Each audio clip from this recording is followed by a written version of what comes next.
state and local issues with Tom Fallbush, Bob Scott, and Jim Waters.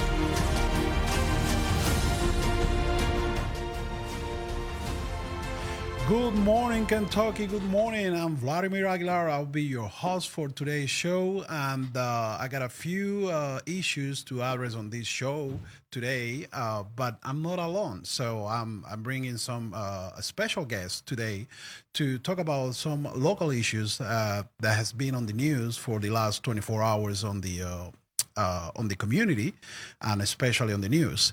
So I'll bring the attention on those two issues. I'll have a guest with me to talk about the first one, which is a fraudulent scheme on one of the local driver license offices, but also one of the employees in that office who make like a big denouncement about the scheme. She was fired. So people are getting mad at that because obviously this is like political retaliation. So I have today with me a special guest, the state rep, T.J. Roberts. He's from District 66, and he's on fire on the social media right now talking about that issue. And that's why I asked him to be here with me and try to talk about this thing. So good morning, TJ. Thank you for being here with such short notice. I saw you on the social media putting a lot of like statements about the issue, but also you're trying to seek justice for this lady who was fired just because she was doing the right thing. Yes, thank you for having me on, Vladimir. So Melissa Mormon is a former employee at Quantum, which is the entity that the Transportation Cabinet hired to oversee the regional driver's licensing program. I personally think we should have never gone to regional licensing systems. Every other state has DMV programs, and you hear from them about how much of a disaster they are there. We shouldn't have brought that model here in the first place. But one thing we should out licenses to acting in the regional driver's licensing offices. According to Ms. Mormon, she sent a letter to the Transportation Cabinet in January stating that this is happening and that people are accepting $200 bribes to hand out these licenses, and she was fired for it. And the reality is this: whistleblowers, those who expose corruption, they deserve medals, not pink slips. So I am fighting to make sure Melissa Mormon sees justice and that we find out who all was involved in her wrongful termination. And to be abundantly clear, if anyone at the higher up level was involved on it and is categorized as a civil officer of the Commonwealth of Kentucky, I will file and force a vote on impeaching them. I saw like you sent some emails to request like open public records. I don't know if they have the photos over here about that email and if they can put it right here. But this thing could be like, I mean, people can look into it like, oh, it's a local issue, no? It's just happening in Kentucky. But we were talking out of camera, like this is not only about Kentucky. Actually, last month, we got a similar situation happening in the Tampa area in Florida, where the police sent 8 people to jail because they arrest 8 people because the same thing. It was like a fraudulent scheme at one of the local offices. There was involved like even like a Cuban company called Cuba Max, who was referring the illegal aliens to that office. So, but also you mentioned this happened in New York also. Do you have any more information about that? So it looks like it's happening all over the country. Last month, this was exposed in not just Florida, but it was also exposed in New York, where there are people in the driver's licensing offices in New York who are falsifying driver's test records and also the identifying information records in order to get driver's licenses for illegal immigrants. And it's happening here in Kentucky now, apparently, as well. So let's talk about the consequences of this. You have people who are not qualified to drive. You have people who haven't taken the proper safety training and the proper testing. So the roads are going to be more dangerous. But on top of it, these driver's licenses, especially with the real ID system, it's a gateway to voting. Yes. We have no idea how many of these people have voted in our elections, how many of these people have caused accidents. We have no clue about this. And we need to get to the bottom of that. And we need to make sure that these loopholes are closed so this never happens again. And one thing that I can think of to make sure it doesn't happen again is return driver's licensing to the county clerks or county circuit clerks. These are people who are deeply and intimately involved in their communities. They know who actually lives here, who's actually a part of the community, who is supposed to be getting a driver's license and who's not. So going to a more local level, the way we used to have it, those are ways to do it. But also, by the way, this isn't a new thing. This isn't a new method of corruption. In Illinois, former Governor George Ryan was criminally convicted in federal court for selling driver's licenses to people who were not legally able to have them. He got 6.5 years in federal prison for bribery, extortion, money laundering, tax fraud, and a host of other issues.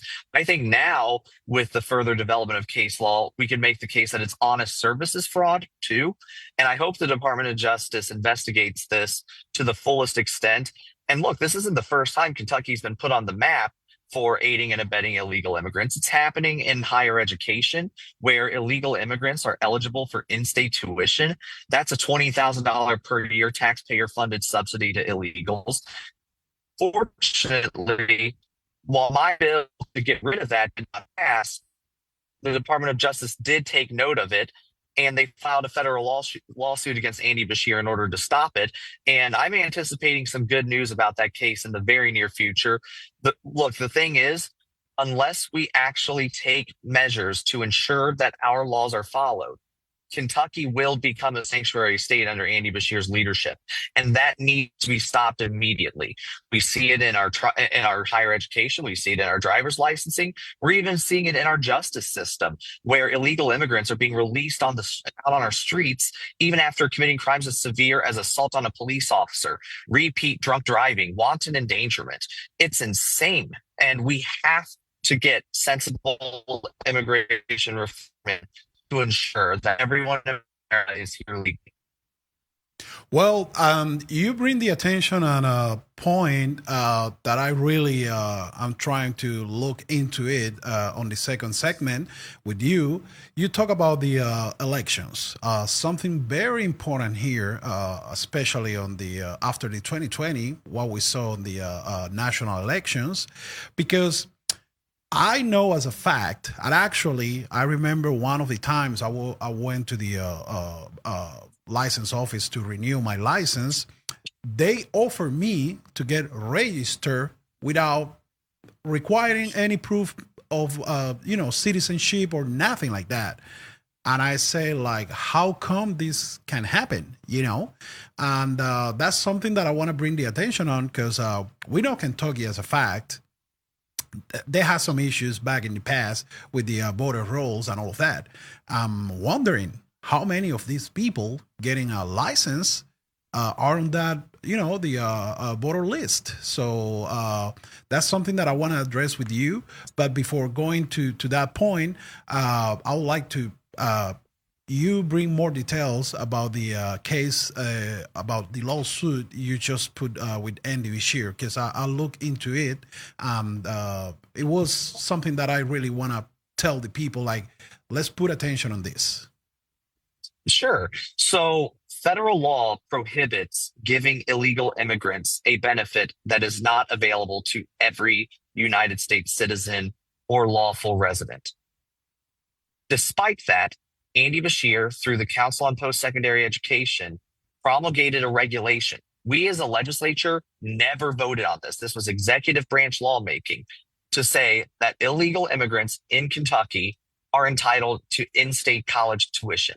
That's your tax dollars going toward voluntary education of illegal immigrants who are not going to use that education to benefit Kentucky, but to benefit the foreign nations that they're truly nationals of. It's repugnant.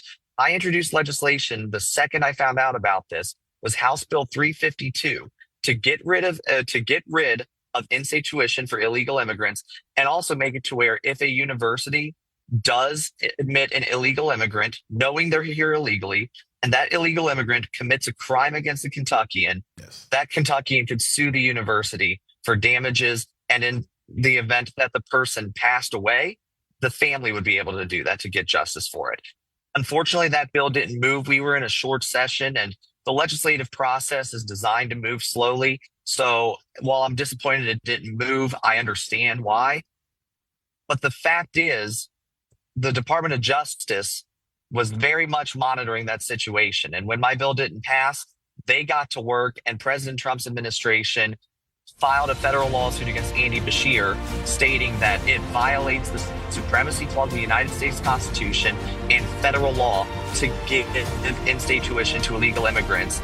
And I expect that we are going to see a major win out of this. Okay. And we're going to be saving taxpayers more than $5 million a year by getting rid of in-state tuition for illegals. Okay. Well, I'm Vladimir Aguilar. I'll be back with State Rep TJ Roberts to talk about border issues. Are you ready to stand for truth? Kentucky is at a crossroads, and we need voices that won't back down. This is your moment to rise. Speak up and be part of a movement that's changing the narrative in the Commonwealth. Kentucky's voice is calling on bold citizen journalists, fearless editors, and those unafraid to speak truth in the public square. Volunteer, intern, contribute. Scan the QR code or visit kyvoice.org to join the fight. This is more than media. This is your moment. You are Kentucky's voice.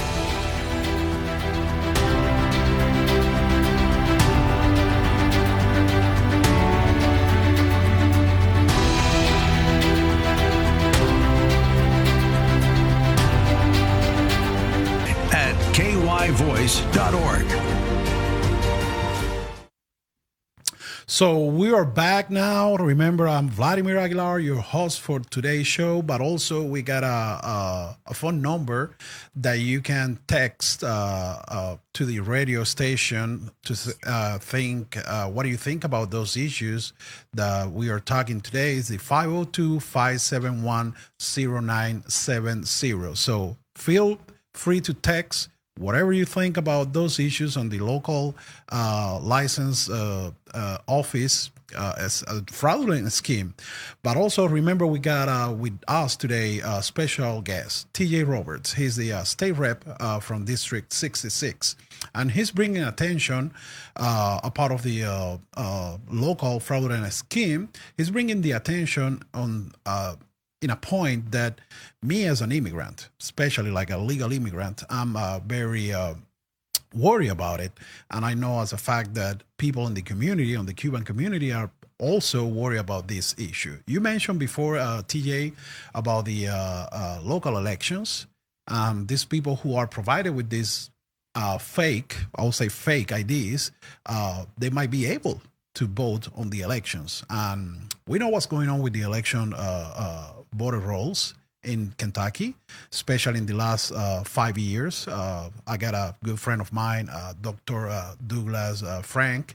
He was doing some audits on the voter rolls, and he found out that there were a few people that they don't supposed to be there. So you as a state rep, and I'm assuming among your other friends and colleagues, are probably really worried about this, because this is basically what can put your career in danger. You know, like you don't know how many of those people are eligible to vote.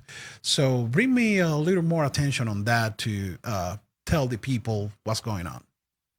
Certainly. So Kentucky has been taking steps to clean up the voter rolls, but that said, there's always more that can be done. And right now, we most certainly have individuals who are not otherwise eligible to vote. So I sit on the Elections, Constitutional Amendments, and Intergovernmental Affairs Committee. During the interim, we're consolidated under state government. In our last committee hearing, we heard from our election rolls folks about what they're doing in order to try to clean up the voter rolls. But one thing that we did hear is that there's actually a pretty significant number of people who are registered to vote here in Kentucky who do not have Social Securities attached to their voter registration. That's one of our first top requirements. You have to have a Social Security number in order to register to vote. So those individuals, I suspect, do need to have their voter registration examined, whether that means they need to have their social security added, or if they need to be removed because they're not legally able to vote, is one thing or another. But the thing is, these people shouldn't be on the voter roll in the first place if they're not giving every single piece of information available. So that's point number one. We also have people who have moved out of the state who are still on the voter rolls, people who have passed away. We do need to take more action in order to clean up our voter rolls. I think everyone can come to agree that more needs to be done, because if you have people who are registered to vote who should not be, it is very difficult to stop them from voting on election day. And that can make a difference in the elections. And there are races, including in Kentucky, that are decided right on the margin. I can think of one race off the top of my head that I was involved with, where the election was decided by one vote. That has happened. Every vote should count that is legal. Every illegal voter should be removed from the voter rolls.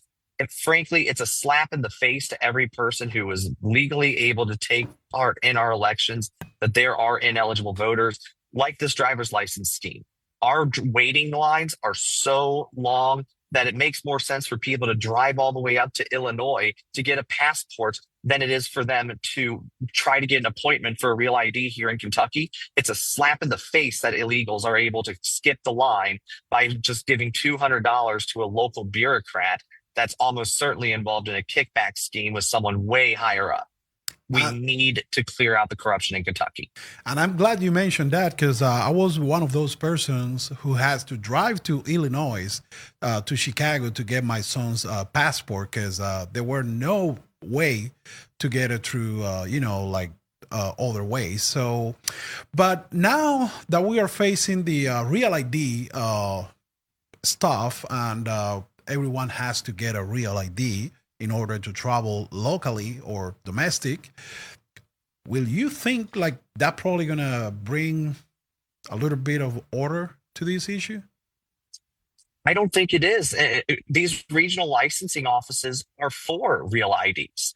So I don't think the real ID system is actually solving the problem at all. If anything, it's making it worse. These regional license offices are a response to the federal real ID rollout. And Ron Paul, my political hero, warned us all the way back in 1996, before I was born, that a national ID scheme, while it may sound like an easy fix to national security issues, it's really an opportunity to spy on Americans. There is a minimum of what can be required in order to get the real ID under the Real ID Act: a social security card, valid mail, and other photographic identification. And that's all well and good, but there's no maximum. There's nothing stopping a Democrat from saying, if you don't turn over your membership to pro-gun organizations, to pro-life organizations, we're going to deny you a driver's license. There's nothing stopping that under that statute. It's unconstitutional, but constitutional challenges can take years, Vladimir. So that's my concern. I don't think the Real ID scheme actually helps. If anything, this is a result of it. And we should have been more prepared for it, and we should have taken better steps to ensure that if we are going to have a national ID card, that the privacy interests of Americans were protected, and that the opportunities for pay-to-play schemes and bribery was rooted out before it was ever enacted in the first place. It was one of the top disasters of the Bush era, where people were putting security over liberty. And case in point, the Real ID Act was written by the drafter of the Patriot Act, which has been one of the biggest disasters for civil liberties in our nation's history. I'm glad you mentioned that, because I've been trying to explain to my dear Cubans, like, guys, we cannot trade security for liberty, because there is always going to be a chaos. They will try to create a chaos to bring themselves out. Oh no, I'm the I'm the one who's going to fix this. But in order to that, I need to take away your freedom. And once your freedom is taken away, trust me, it will never go back. And that's an issue that me, as a Cuban coming from Cuba, I know exactly where that gonna lead on. Because at some point, the government, they will never want you to be total free. That's a way to restrict people freedom. That's a way to take away liberties. And people have to be worried about this, and especially on the Real ID. I've been discussing this with a lot of people. I got a few Cuban friends. They've been telling me like, hey, people in the community, they are getting letters from this Kentucky Cabinet Transportation telling them like, you have to send back that ID, that fake ID. Otherwise, you're going to have legal issues. And they've been protesting for that. I said, guys, you are breaking the law. You are breaking the law. You're supposed to do the right things once you're in America. Because remember, we came from a country where the law is broke by the government. So there's no way you can take that as a statement like, oh no, this is my freedom. I have the freedom to do this. No, that's not right. So thank you for being here, TA. I really like the hat that you is wearing today, Ron Paul Revolution. And I really thanks for the short notice call. And I hope to work with you in the future to bring more attention on local issues with the Kentucky residents. And, you are more than welcome to the Kentucky's Voice radio station. So thank you for being here. Thank you so much, Vladimir. And, John Adams once said that the eternal vigilance is the price of liberty. So I urge all of you guys to be eternal watchdogs to root out corruption in Kentucky so we can truly be a free commonwealth. Amen. Amen. Online at kyvoice.org. Welcome back, guys. Remember, this is Kentucky's Voice. I'm your host, Vladimir Aguilar, talking about local issues in the community. Also, remember, we have a phone number on the studio that you can text about the things we are talking here, 502-571-0970. So feel free to text about any opinion, any advice or whatever you think is good for trying to develop those comments. So the last 24 hours has been local madness over the gun issues in the local community. We just got yesterday, a woman was shot to death while she was walking her daughter to the bus stop around 8 o'clock in the morning. They were shot fires near to a local bus stop, and a woman resolved dead out of those shots. Now we are addressing this issue like I'll say like one of the main issues we are confronting in the city, especially since the last week. We also had another shooting made by a 15 years old teenager, and he's in custody, thanks God. But the shooter from yesterday, he's still at large. So I want to play clip number one here from the local mayor statement, and to see what he says about it. The emotion that I've had all day is I'm angry. I'm angry at the individual who killed this woman today. I'm angry at the two people who shot at the same bus stop last week. I'm angry that people still do this in 2025 in our city at bus stops, and that we keep having the same conversations over and over again as a city, as a state, that we keep hearing expressions of thoughts and prayers for victims. Friends, anger is not going to solve this, as angry as I am. I know that. We all know that. So let's think about what we can do. Where do we go from here? Because I firmly believe that every person in this city, a city with hundreds of thousands of good and loving and caring people, can and want to do more. Well, believe it or not, I'm agree with the mayor. Angry won't solve this issue. This is a conversation that I've been trying to have with a few friends of mine because banning guns and banning the citizen rights to own guns is not the issue. Guns, they don't shoot by themselves. They need someone to, pull the trigger. And that's basically when I want to focus on this segment. In the last few years, we've seen like a bunch of like crime on the illegal guns concerning, and most people don't realize beside this issue we have the main issue, which is parenting, education, and of course the safety of the community. That's something that the local government needs to provide to the city. There is no way that the local enforcement can now provide safety for the community. That's the first thing. And the second thing, it's like local politicians, they always trying to blame the gun rights, which is not true. Me as a gun owner and my family also, we always trying to have safety first thing on the how to storage and how to handle those guns, but also we have the education to understand like guns are no a threat for people.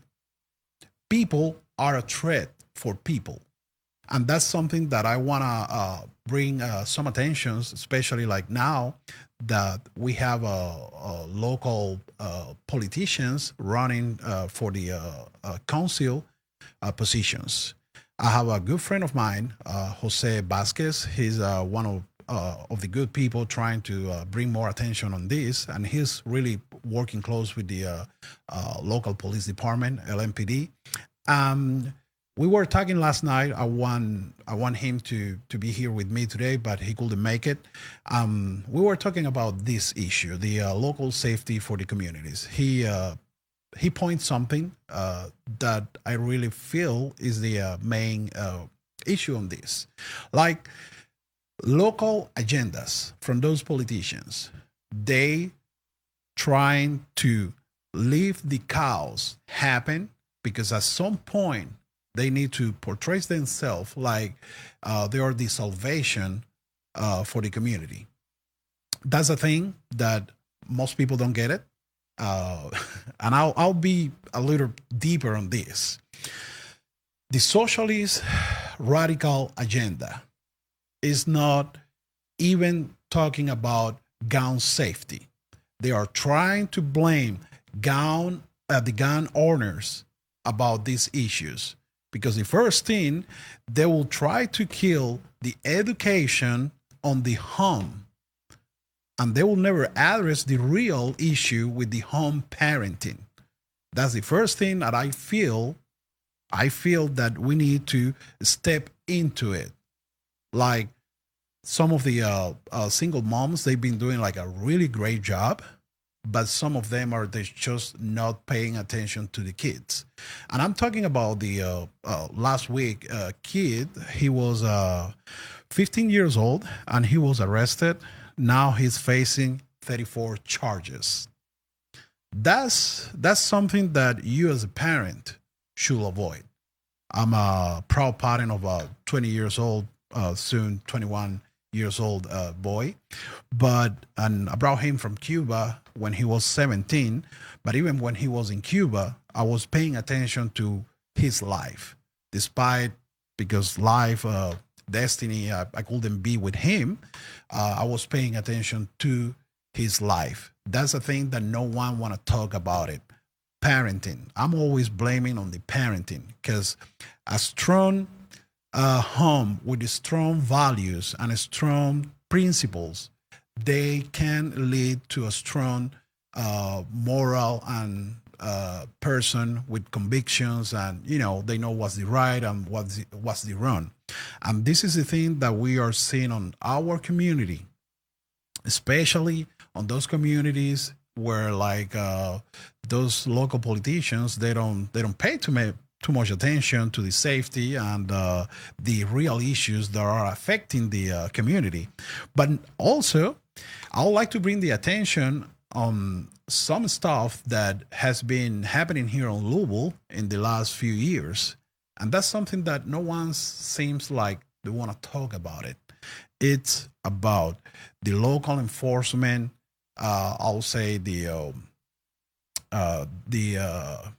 financial issues they've been going through, the leadership issues they've been going through.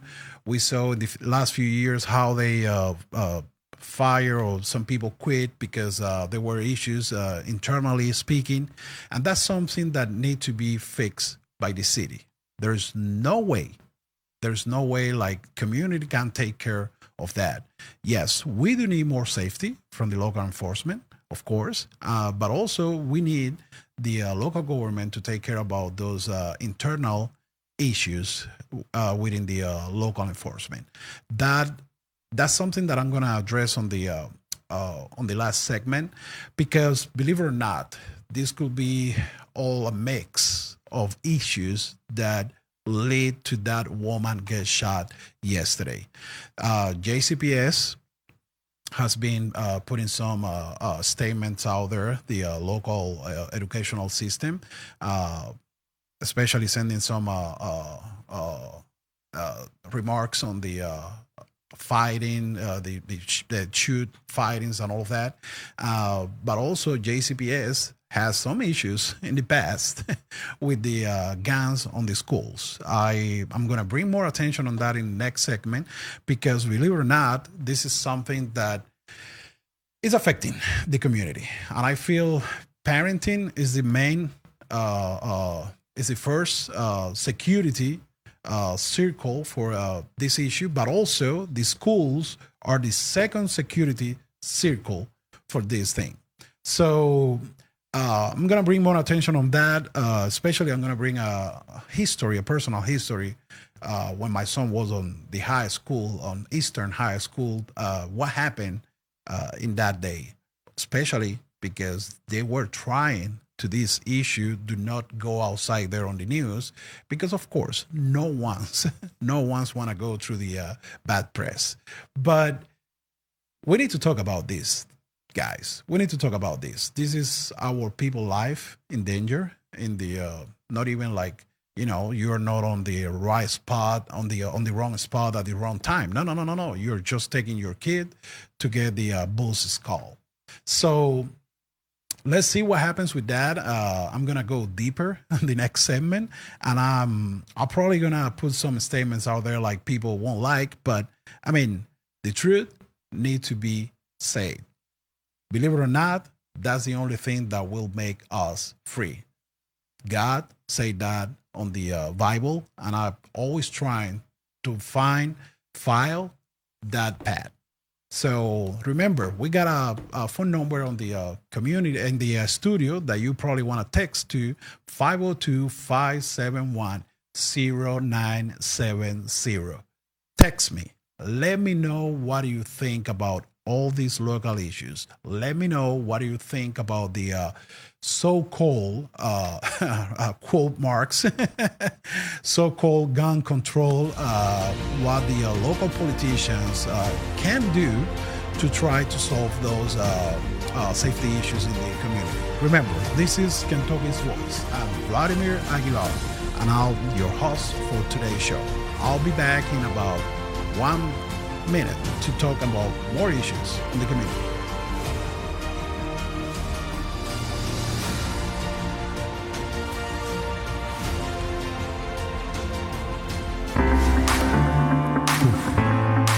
Kentucky's Voice is your home for real news, real people, and real answers.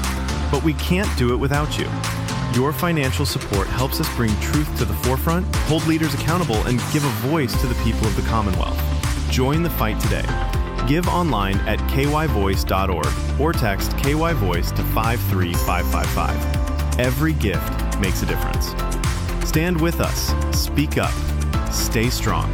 You are Kentucky's voice.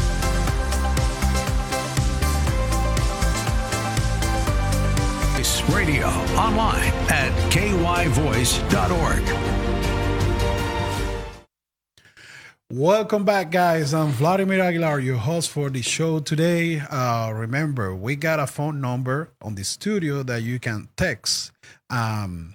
You can send your opinions on any of the issues concerning the community right now. That phone number is 502-571-0970.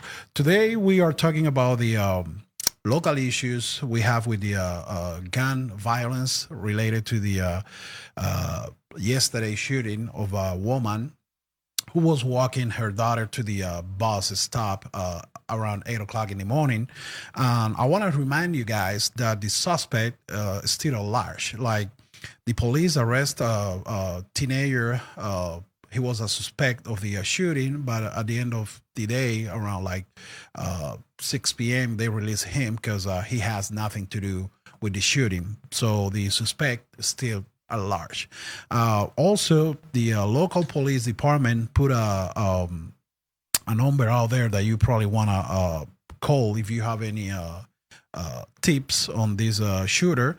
The number is 502-574-LMPD. So if you have any tips, if you have any information related to this shooter, they're going to really appreciate your help, because like the last week shooting, they could led to the arrest of that teenager thanks to the community tips. So I'll repeat the number for you. So if you have any information regarding the yesterday shooting, you can call the LMPD department, 502-574-LMPD.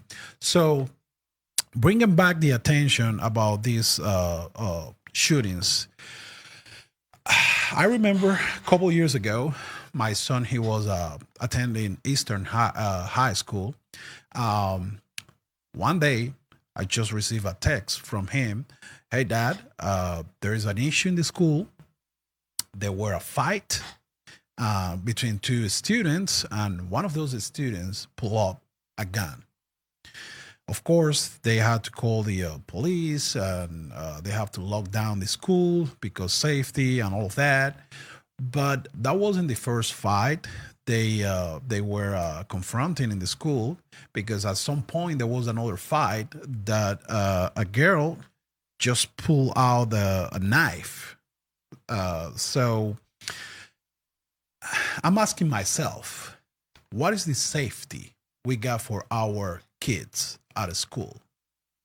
This is something that local educational system, the local JCPS need to address, especially with the parents, because we are going to work. We think like our kids are safe in our schools, but it seems like some parents are not paying attention to what their kids bring to the school. And my big concern about all of this, is there any agenda? Is there any agenda? Is there any, I don't know, I'll say hidden policy to let those things happen? What do you think? Remember, you can text me, because sometimes we don't want to go on the paranoid side, but it can be like the common sense dictate. Like, how come one of the I'll say the largest educational system in town, they cannot provide the safety for the schools, but they can pay thousands of dollars to put I'll say like a sign on the highway to say congratulations to Martin Polio, the superintendent. So I don't know. I feel, in my belief, like they should take care about safety first for the kids, but also they should be something, they should address this issue not as a local issue. They should address this as a state issue, because especially JCPS in the last, I'll say 5 years, they've been confronting a lot of like internal regulations and stuff. And it seems like they're not talking about those guns issues. I remember that day when my sons text me about this fight and the kids that pull out that gun. I say, well, what about the metal detectors that other schools has? The shooting we had the last week. It was a Montessori elementary school, and in my belief, I feel this is something that JCPS need to take care about it. Yes, we do have like teenagers shooting near the schools or close to the schools. This is something that JCPS need to work with the local enforcement, and this is something that JCPS need to work with the parents to bring the attention on new measures or new requirements on the schools. I'll say like, I don't know, probably like a metal detector or whatever to avoid those things. I don't know what you think about it, but just let me know on your text. But also, I want to talk a little bit about the neighborhoods. We know we got a crisis right now with the, I would say like on the local neighborhoods, we got most of those are like kind of dangerous, especially talking on the west side. And that is something that I was talking with my friend Jose Vasquez. He's a candidate for District 6 of the city council, which include like, you know, Smoketown, Germantown, some of those neighborhoods that sometimes are dangerous. And I asked him why he thinks or what he's trying to work with the local enforcement to bring moral safety on those things. He mentioned something that it made me think about it. I say, well, is there any way that you can work with the local enforcement to, bring more attention to the community about safety? He say, well, the first thing the local enforcement needs is support. Not only moral support, they also need financial support. I said, well, that's something that, of course, that brought my attention because I know the cities, sometimes they want to spend some money on things that I don't see any important contribution to the society.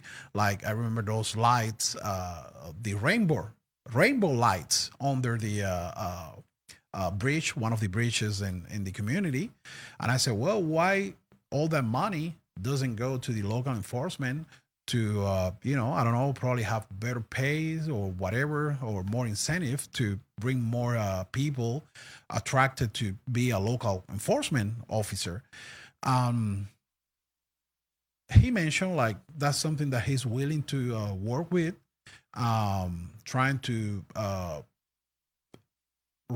redirect those funds straight to they need to be put on. And the local enforcement is one of that areas that they really need the financial support. But also, in my belief, at some point, I would like to talk to the local state reps like TJ and many others that I know in the city. There should be a law. There should be a law that bring parents accountable for their kids' actions. This might be a radical measure or something like that, but I feel this need to be made. Parents, they need to be held accountable for their kids' action. That gonna bring the parents to pay more attention to what their kids are doing. And despite there's a bunch of like laws already and programs and other local strategies to deal with that, is not enough. is not enough. We cannot deal with a shooting every single week. We cannot deal with someone get killed just because they're walking their kids to the bus stop.